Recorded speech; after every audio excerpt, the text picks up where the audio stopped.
అందరికీ నమస్కారం అండి. ఇక్కడ చూసారా బెండకాయ తోట వేశాడు ఒక రైతు. అది బెండకాయ మూట వేశారు చూసారా. పాపం రైతు ఆయన బిజీలో ఉన్నాడు. ఆయన పేరు ఏంటో అడుగుదాం. ఇక్కడ మూట కోశారు చూసారా బెండకాయలు.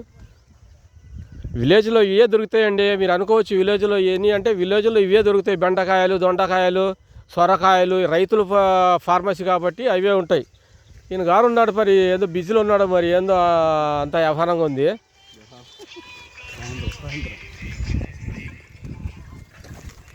వీళ్ళు ఉన్నారు అడుగుదామండి. జానీపీ ఆమె పేరు ఏదో ఉంది పాపం అడుగుదాం. ఏందమ్మా ఏంది బ్లౌజులు వేసుకున్నావు? ఎందుకు ఈ బ్లౌజులు ఎందుకు? అచ్చా అచ్చా అచ్చా. పొద్దున ఎన్ని గంటలు వచ్చారే? ఎంత ఇస్తారు కూలీ?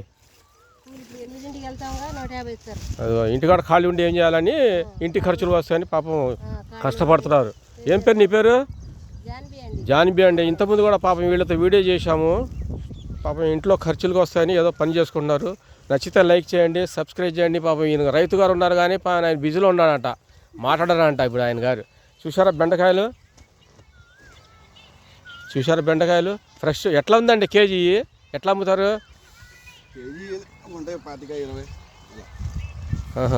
పర్వాలేదు ఆదాయం. పాప ఆయన కూడా పని చేస్తున్నాడు అండి కూలి వాళ్ళతో పాటు. ఈయన కూడా కష్టపడి పని చేస్తున్నాడు.